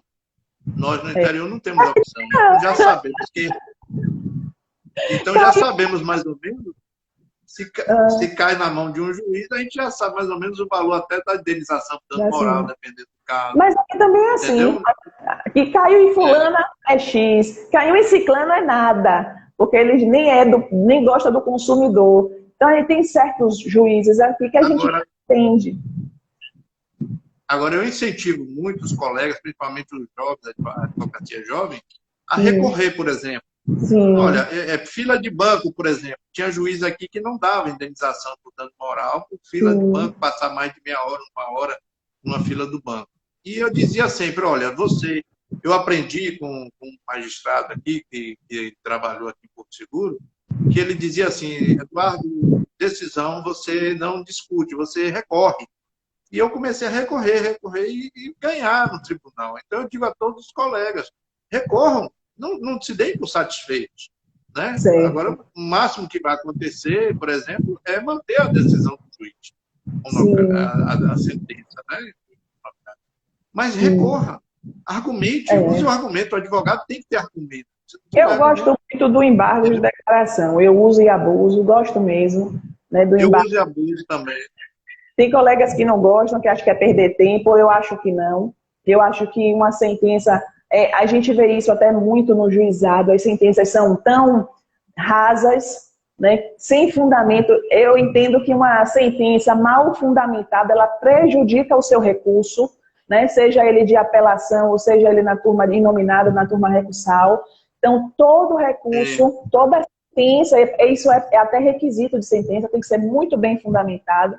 Por isso que eu entendo que o embargo de declaração, ele deve ter uma, digamos assim, uma atenção maior do advogado, porque às vezes a gente lê tão rápido, só a gente, fala a verdade, às vezes a gente desce logo, né? É procedente ou improcedente, deu quanto, né? Que a gente às vezes pula o fundamento, mas é o fundamento... Eu leio tudo. Pois é o ideal, né? E isso pode prejudicar a nossa advocacia. Muitas vezes a nossa advocacia é prejudicada por nós mesmos, né? Aí eu vou dizer, uma falta de um decoro do advogado. Não estou colocando a culpa em ninguém, não quero dizer que a advocacia é culpada por tudo, eu só estou dizendo que o advogado, ele precisa também ter algumas percepções, né? É muito importante que ele tenha essas percepções. E que, se porventura algumas coisas acontecem, aí é que eu vou dizer, olha o escalonato. A gente está aqui trabalhando, de repente vem uma sentença ou um comportamento do juiz, do juizado, ou daquela vara, ou daquela turma, ou daquela câmara, né? E seja lá do cartório integrado, seja lá o que for. E a base para o advogado, a segurança dele você tomou todas as suas medidas, fez todos os procedimentos enquanto advogado? Fiz. Qual é o próximo passo, o próximo suporte? Aí você vai para a OAB, dentro de uma comissão, né? Eu vou publicar aqui, em breve, né, sobre essa questão de comissões do direito comissão do direito de família, comissão do direito. Comissão não é para direito. O direito não precisa de comissão. O direito ele já tem lei. A comissão ela é voltada para o advogado. Então, é comissão do advogado que atua em algum lugar, faz alguma coisa, ele precisa de alguma coisa. Comissão do direito de passar na rua, comissão do direito, não precisa. Eu acho que é uma disfunção, porque é justamente na hora que você precisa, o colega sabe só o direito, ele não sabe agora o procedimento para atuar na sua defesa. O porquê hoje as comissões não funcionam bem? Porque eu sou prova viva disso. Eu tenho vários ofícios aqui enviados e sem nenhuma resposta. Eu sou uma pessoa que faço muito ofício. Aliás, o pessoal do protocolo lá da OAB já me conhece, que uma vez por semana eu passo lá. Eu oficio tudo. Minhas amigas. Eu oficio tudo. Pode perguntar lá, a doutora Ligiane está sempre lá. Estou sempre. Olhou feio para mim, eu vou informar a OAB. Eu sei que não vai fazer nada, mas eu vou informar porque é a minha obrigação. Então, eu estou informando. E aí é que cabe ao presidente, né? A gente oficia, ou a comissão, ou o presidente, tudo bem. Mas a estrutura da instituição, ela deve estar tão bem fundamentada, né? Tão bem estruturada, tão bem organizada, que quando o ofício, porque o ofício é a forma que eu tenho de me comunicar com a minha instituição. Não é pegar o telefone, nem o zap, fulano, não tem uma obrigação de... Tudo bem, é moderno, porque eu já vi que você é 4.0, já está chegando ao 5, está no 4.5, você já está quase chegando ao 5.0. Você é muito moderno. Mas se tem o zap para comunicar, ótimo. Mas eu prefiro o meu número de protocolo. Eu ainda sou assim. Eu prefiro o número de protocolo. Então, se eu informei aquele problema, é através desse problema que eu estou informando para a minha instituição que ela começa a se desenvolver. É assim que funciona, né? Pode ser muito burocrático, mas é assim que funciona, né? É assim. Sim. Então, quando você só tem comissões do direito de família, do direito ambiental, do direito da mulher, do direito da mulher lactante, por sinal, a comissão do idoso fui eu que lancei a proposta. Na verdade, não era a comissão do idoso, a comissão do advogado idoso, gestante, lactante, né, para que garantisse, primeiramente, dentro da nossa instituição, por exemplo, você vai no CAD, CAD é aquele centro, você sabe, obviamente, mas para quem está nos assistindo, são as salas da OAB que ficam dentro do fórum. Você vai ao CAD, se você, o mais velho, o idoso, né, que a lei está aí, depois dos 60, né, a lei é lei, é prioridade, é lei, né?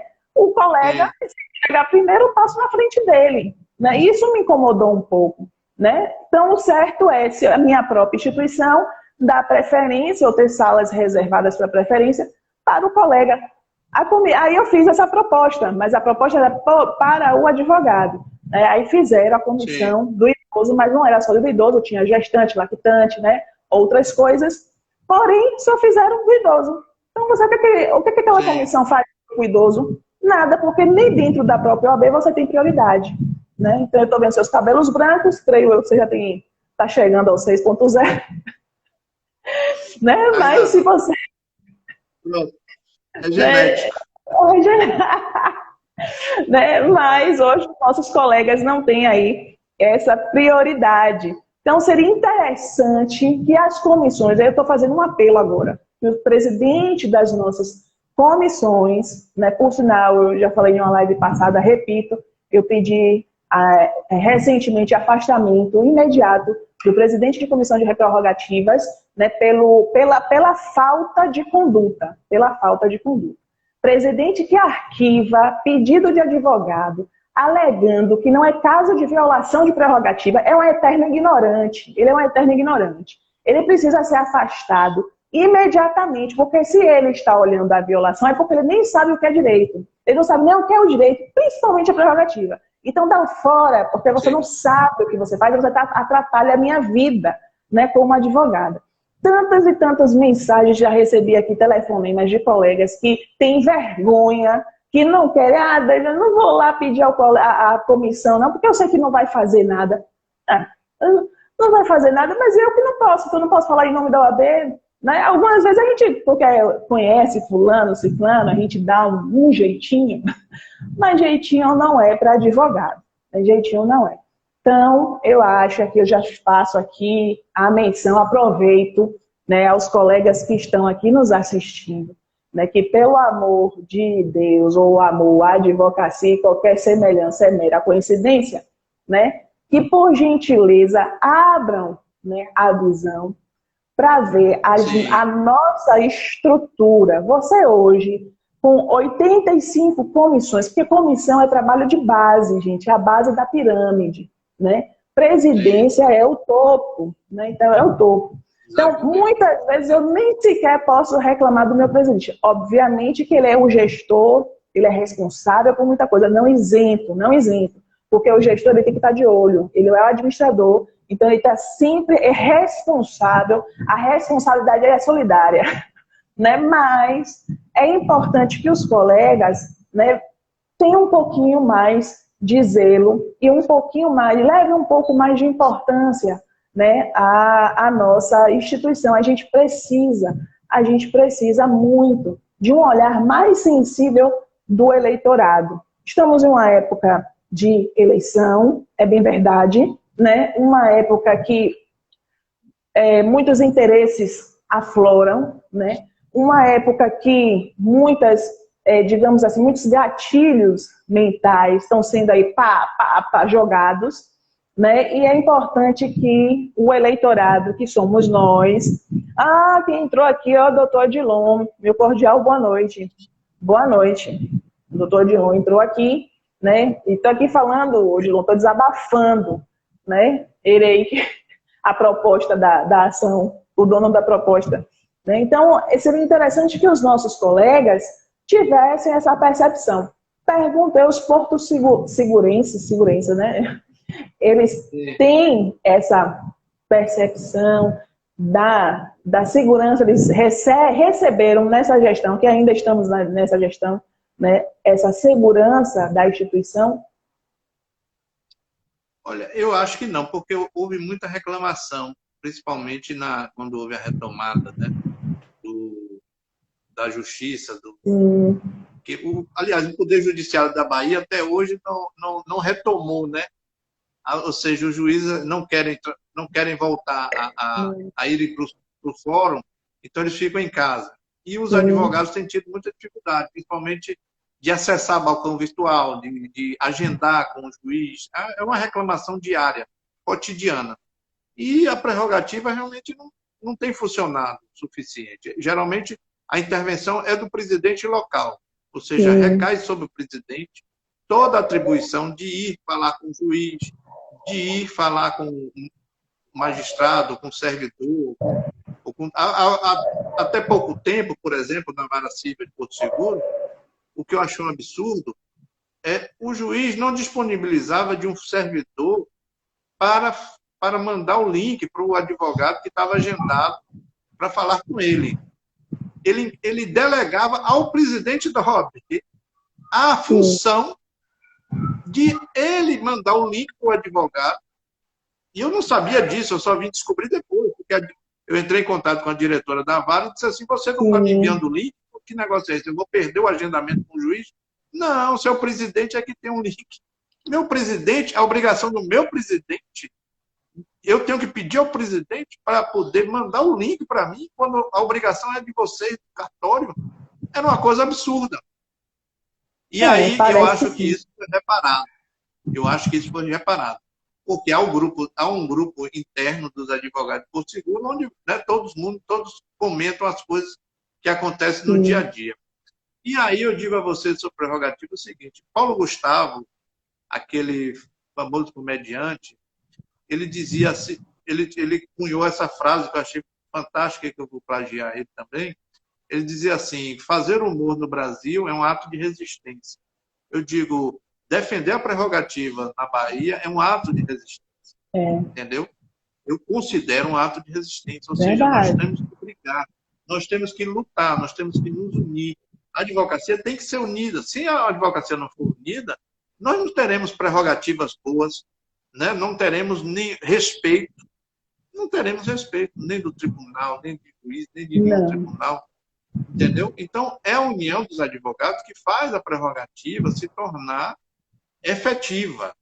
Entende? É um ato de resistência. Eu disse isso até para as outras candidatas aí também, para dizer, mas isso conheço a frase. Certíssimo.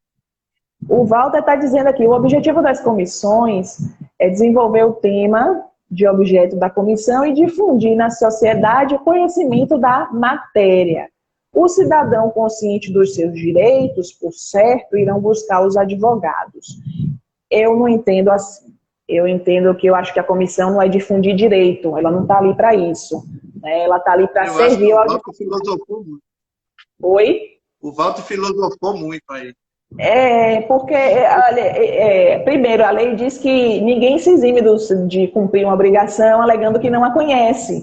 Então, não faz sentido eu aqui ministrar aulas, criar um sistema dentro da comissão, né, ou dentro da instituição, para ter comissões para levar conhecimento ao cidadão.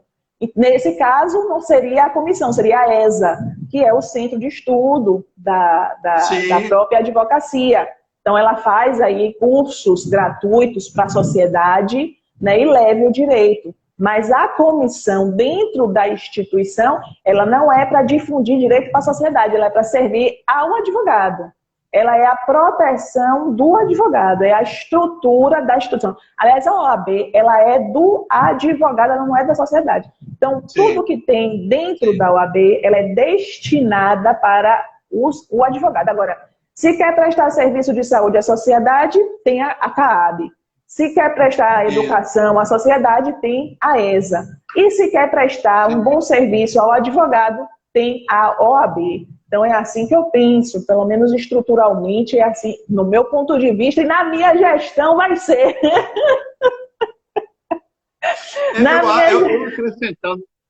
Acrescentando o que você falou, eu acho que as comissões temáticas são importantes, sim, mas elas deveriam ter a finalidade de serem mais consultivas, não deliberativas. Ou seja, todos os temas que interessam ao advogado, por exemplo, a prerrogativa, a mulher advogada, a comissão do idoso, ela deve ser composta por membros que queiram trabalhar, voluntariado, né, com certeza, mas de forma consultiva, ou seja, consultiva e construtiva. Ou seja, propor ações afirmativas, propor à OAB, à diretoria, coisas que possam servir ao advogado, na verdade, né? É isso. É a espécie, entendeu? na verdade. Eu acho fundamental as comissões. Não como moeda de troca eleitoral, essa coisa toda, mas eu acho importante, sim, que as comissões sirvam de forma consultiva. Senão, não tem sentido, né? Criar tanta comissão, né? Não faz sentido nenhum. E você usou uma palavra até interessante, as questões afirmativas, ações afirmativas. Nesse raciocínio é como se fossem políticas públicas, mas como nós estamos na área pública, eu posso dizer políticas internas, né, para defesa do advogado naquela temática. Qual é o meu problema hoje nos juizados? Qual é o meu problema?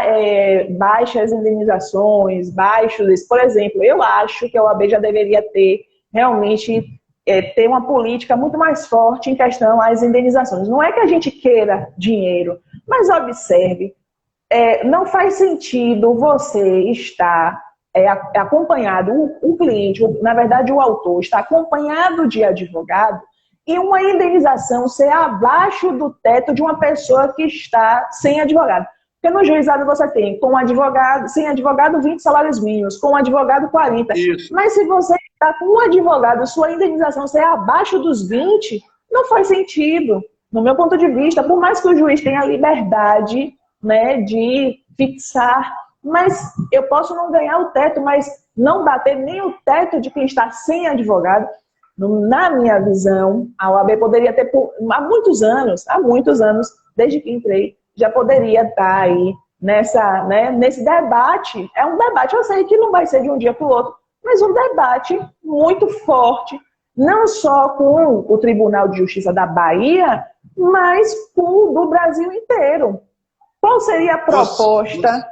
Uma discussão de que todos os juizados de todo o Brasil talvez adotassem uma postura única, de um valor único, pronto. Aí você, no meu ponto de vista, essa é uma das propostas, não seria essa a solução. Pode não ser exata, ideal, poderia ser outra, e propostas vão nascendo. Mas o que a gente não pode, por exemplo, aqui na Bahia, alguns anos atrás, em 2010, 12 mais ou menos, é uma chuva de R$500. Era uma chuva de R$500. Você sabe quanto é 20%? Eu não quero nem calcular. Eu não sei fazer essa conta, não. 20% de R$500, você passa 3 anos. 3 anos de uma ação, 4 anos, 5 anos. Né? E 20% de R$500. Né? E o cliente só tem 20% porque o cliente diz que é 20%. Porque não sei, ele também tem essa cultura, né, dos 20%. Então, são situações delicadas. Né? Delicadas. Você poderia... Eu vou dar a sugestão de você encaminhar essas propostas para os FONAGES, os Fóruns Nacionais de Juizados Especiais. Mas eles recebem isso. Eu nunca fui a favor de FONAGE. Não existe juiz de jurisprudência de FONAGE. É um assassinato. Eu, sinceramente, eu nem leio aquilo. Porque o FONAGE é enunciado no tal. Juiz fazendo jurisprudência, determinando súmulas no juiz. Não, mas não é só juiz, não.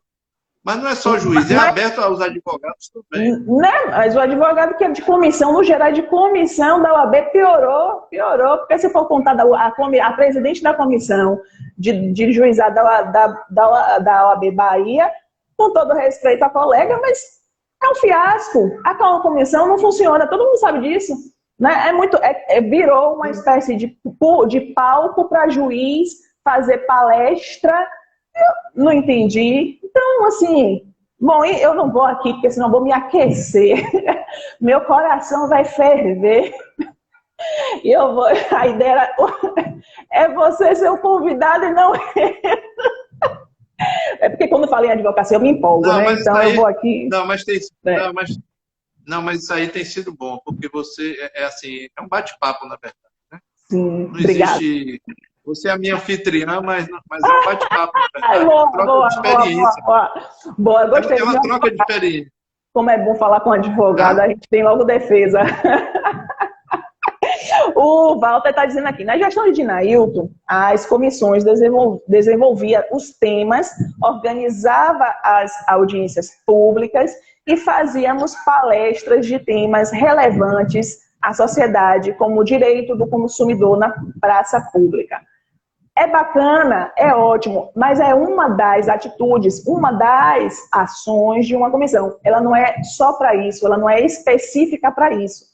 No meu ponto de vista, respeitando ao colega Walter, que eu tenho muito respeito, que é um advogado militante até mais do que eu, porque tem mais anos de advocacia do que eu, né, salvo engano, mas ela pode fazer, se tem o pessoal dentro da comissão para fazer isso. Nós temos comissões que tem 30, 40, 50 advogados, né? Então, assim, é um número alto, muito alto, para que não se tenha uma efetiva proteção, né, ao direito do advogado, como a comissão de prerrogativas, né? Olha, por exemplo, se você... Isso eu vou dizer que eu já vi mesmo, vi, né?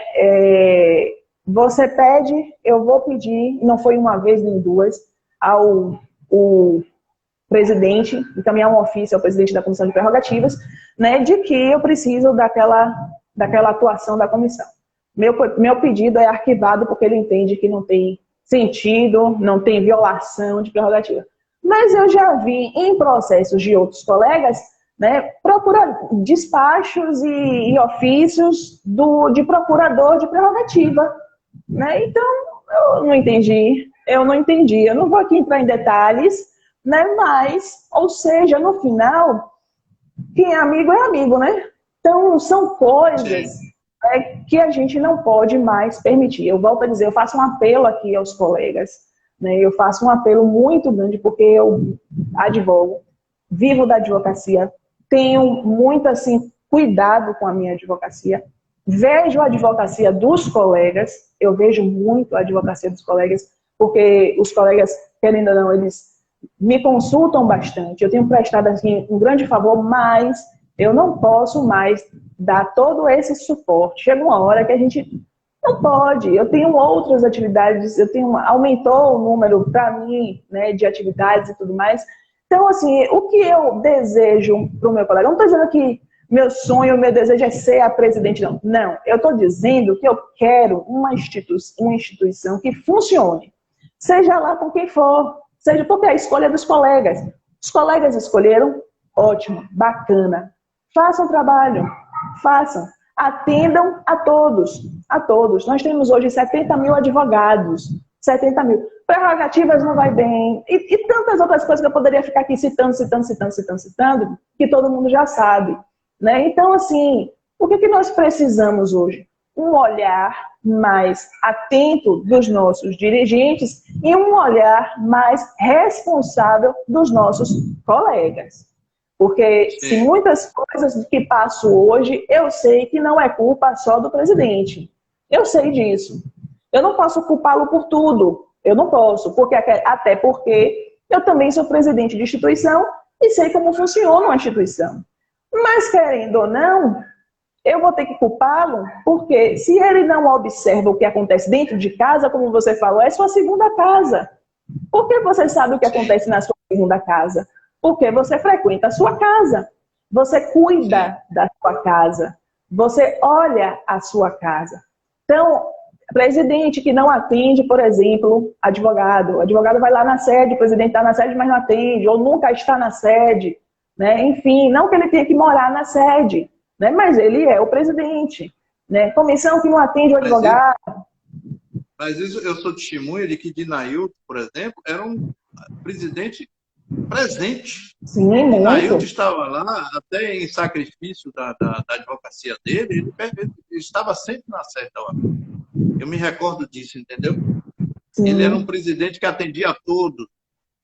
Era um presidente que estava presente. Eu acho isso importante, né? O presidente tem que estar na sua casa. Em Porto Seguro é assim também? Seu presidente... Em Porto Seguro, na minha época, sim. Eu fui um presidente que estava sempre diuturnamente na sede da OAB. Era uma sede pequena, na verdade. Né? Nós não tínhamos sede. Funcionava dentro do fórum. Entendeu? Depois nós tivemos uma nova diretoria que que trabalhou para construir a sede, com recursos até, porque naquela época nós tínhamos o repasse, né, de 1%. Não sei se você já advogava nessa época, nós tínhamos um É, repasse de 1% do ano. de todas as causas. Então, o caixa da OAB era muito bem servido. E eu deixei o dinheiro aplicado para que iniciasse a gestão que me sucedeu, iniciasse a obra para a construção da sede. Né? Entendi. Eu Então, lembro que na live do Milton nós falamos de 20 milhões hoje no caixa. isso, hoje caixa, né? Você É um imagine caixa naquela considerável.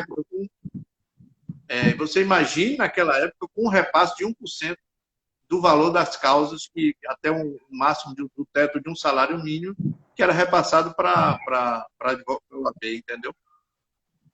Nós tínhamos dinheiro em caixa, e aplicávamos, né? Aplicávamos.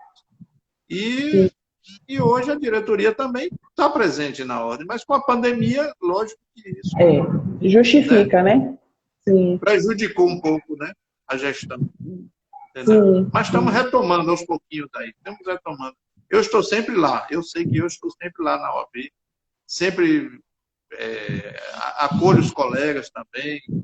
Aqueles advogados jovens que também precisam de um auxílio, de uma orientação, eu dou, sempre estou ajudando, né?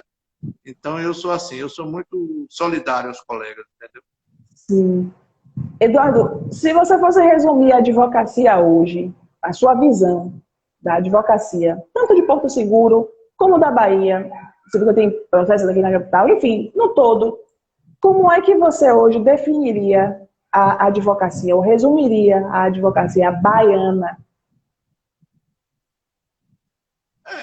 Eu falei na estante, né, que advogar na Bahia é um ato de resistência. Né? Então, Sim. é um ato de luta. É um ato de luta, é um ato cotidiano, é um ato de luta diária. Eu acho que nós enfrentamos todos os dias problemas e mais problemas com a carência de servidores nos fóruns, né, com a carência de magistrados.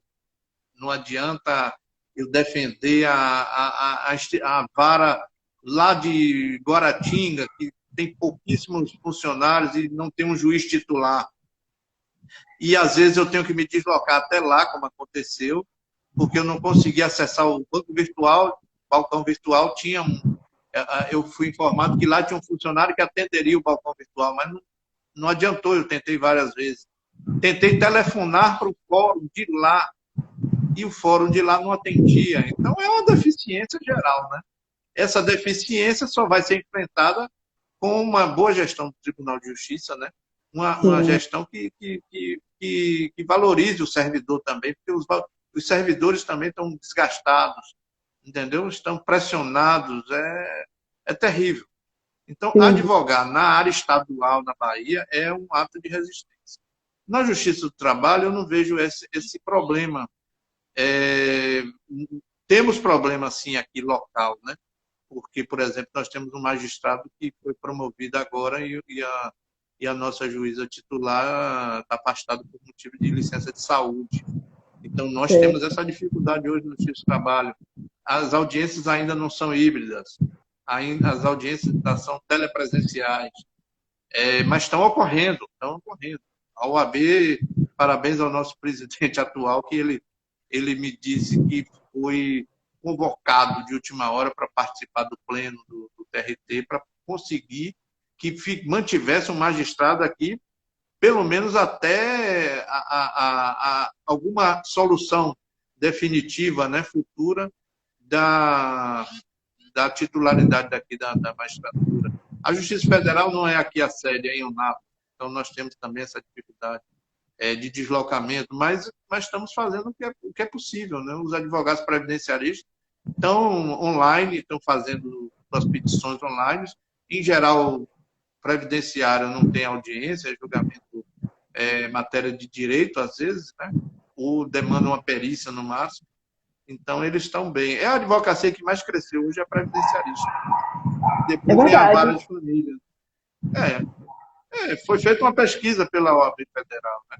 E a especialização que mais cresceu foi a advocacia previdenciarista. Depois vem a de família, né?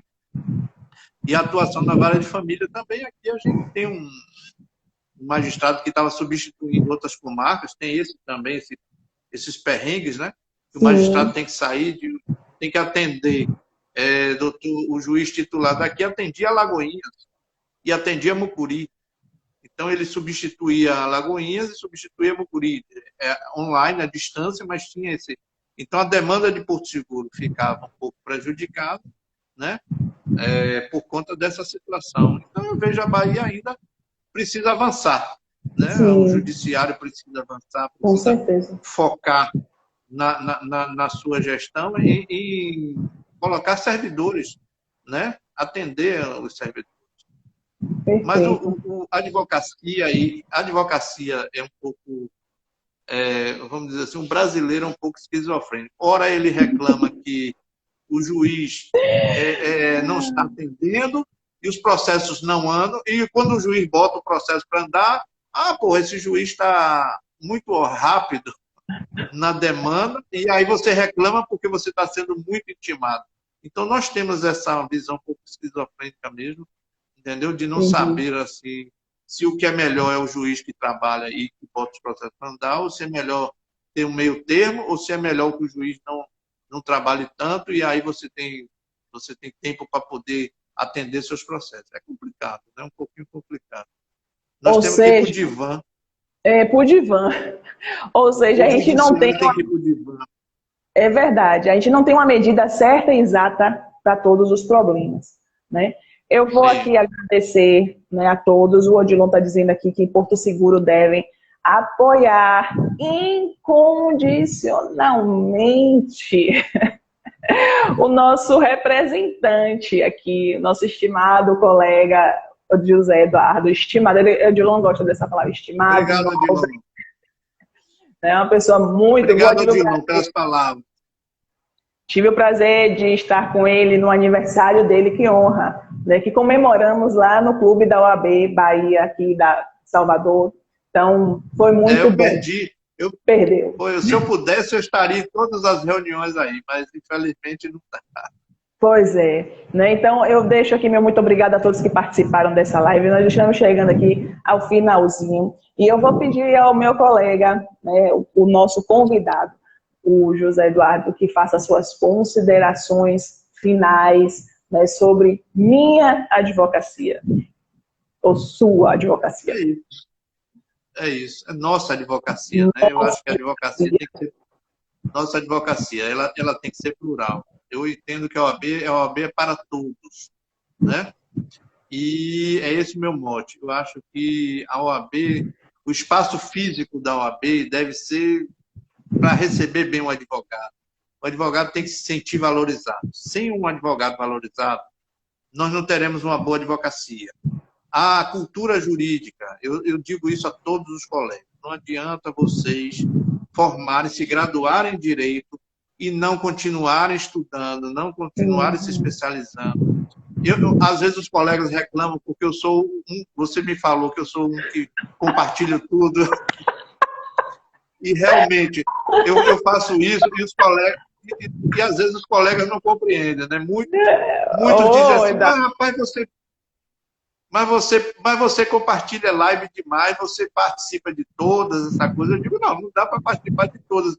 Mas o meu trabalho é divulgar para os colegas que existem algumas lives que são gratuitas, são lives importantes, são lives online, de curta duração, tem cursos também que são de curta duração. Então, enquanto tem um que fala que eu divulgo demais, eu ocupo muito espaço divulgando live, tem 10 que dizem assim, poxa, que bom que você compartilhou, eu vou assistir, parabéns, eu vou assistir, obrigado, essa coisa. Porque é a informação, a gente tem que cultuar isso. Não adianta a gente guardar para a gente informações sem poder compartilhar com os colegas. Então, minha advocacia é essa, a advocacia 4.0.